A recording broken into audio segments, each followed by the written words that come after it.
Muito interessante. Aqui ele diz também, né, que são semelhantes as células a motores elétricos microscópicos. Motores elétricos microscópicos. E eles são, né, de certa forma, disponibilizados para realizar o serviço que eles devem realizar.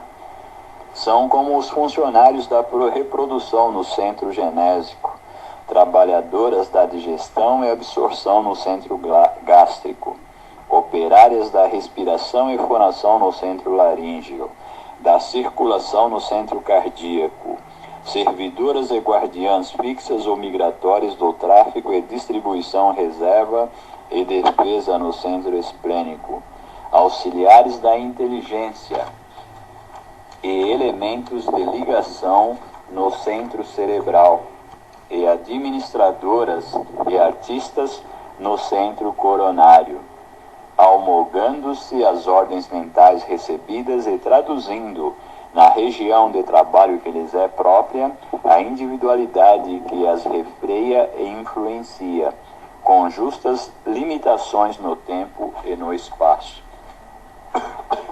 Olha que interessante, não? Temos-las desse modo, repetimos, por microscópicos motores elétricos com vida própria, subordinando-se às determinações do ser que as aglutina e que lhes imprime a fixação ou a mobilidade indispensáveis às funções que devam exercer no mar interior do mundo orgânico, formado pelos líquidos extracelulares, a se definirem no líquido lacunar que as irriga e que circula vagarosamente na linfa que verte dos tecidos, endereçada ao sangue, e no plasma sanguíneo que se movimenta rápido além de outros líquidos intersticiais característicos do meio interno. Muito interessante e intrigante ao mesmo tempo, para que tenhamos talvez uma oportunidade no futuro de vir a desbravar todo esse trabalho, observar com os microscópios eletrônicos toda essa criação que nos foi destinada para a maquinaria física no usufruto do espírito imortal quando reencarnado no planeta. Vamos ver um pouquinho mais o que diz André Luiz. O todo indivisível do organismo, é lógico entender dessa forma que diante do governo mental a reunião das células compõe tecidos, assim como a associação dos tecidos esculpe os órgãos, partes constituintes do organismo que passa a funcionar como um todo indivisível, em sua integridade, cingido pelo sistema nervoso e controlado pelos hormônios ou substâncias produzidas em determinado órgão e transportadas a outros arraiais da atividade somática que lhe exercitam as propriedades funcionais para certos fins hormônicos, esses nascidos de impulsão mecânica da mente sobre o império celular, conforme diferentes estados emotivos da consciência, enfeixando cargas de elementos químicos em nível ideal, quando o equilíbrio íntimo lhe preside as manifestações e consubstanciando recursos de manutenção e preservação da vida normal, perfeitamente isoláveis pela ciência comum, como já acontece com a adrenalina das suprarrenais, com a insulina do pâncreas, a testosterona dos testículos e outras secreções glandulares do cosmo orgânico. Muito interessante, né? Bastante intrigante até.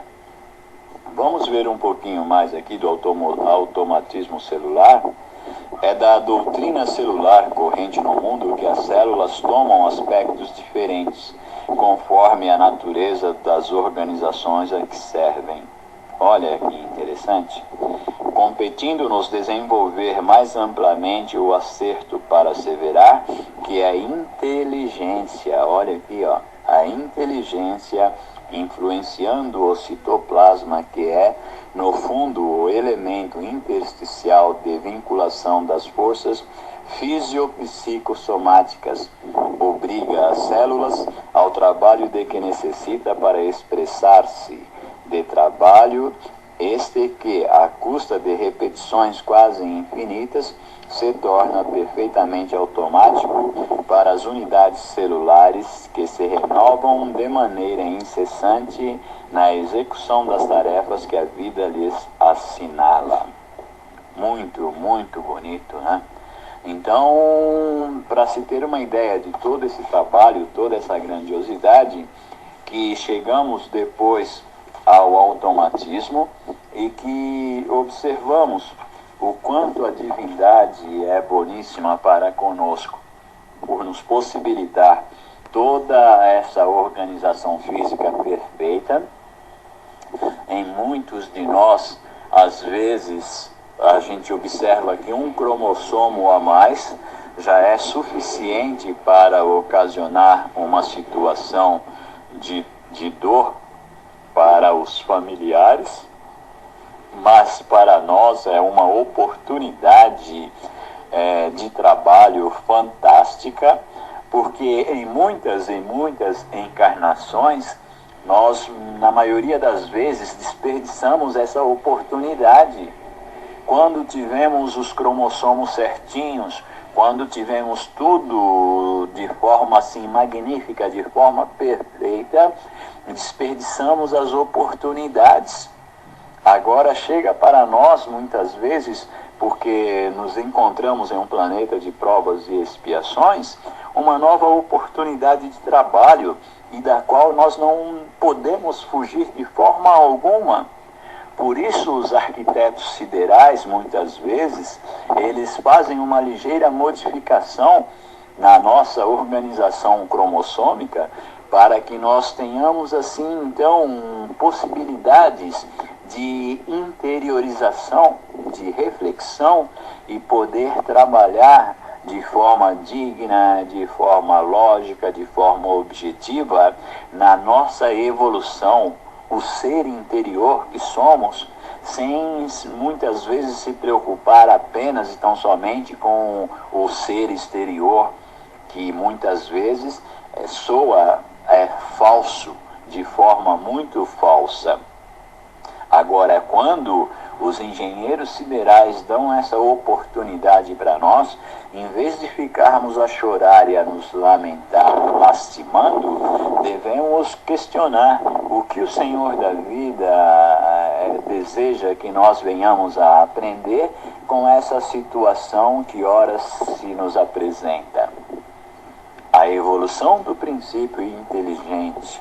Não podemos desperdiçar todo esse trabalho da espiritualidade amiga e superior de milênios e milênios e milênios, simplesmente porque nos sentimos os reis da cocada preta e achamos que podemos fazer e desfazer de tudo do jeito e na hora em que acharmos que podemos. Devemos ter atenção às leis de Deus.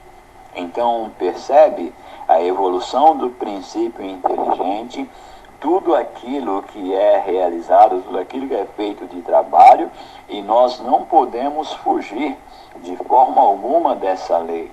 É uma lei de Deus.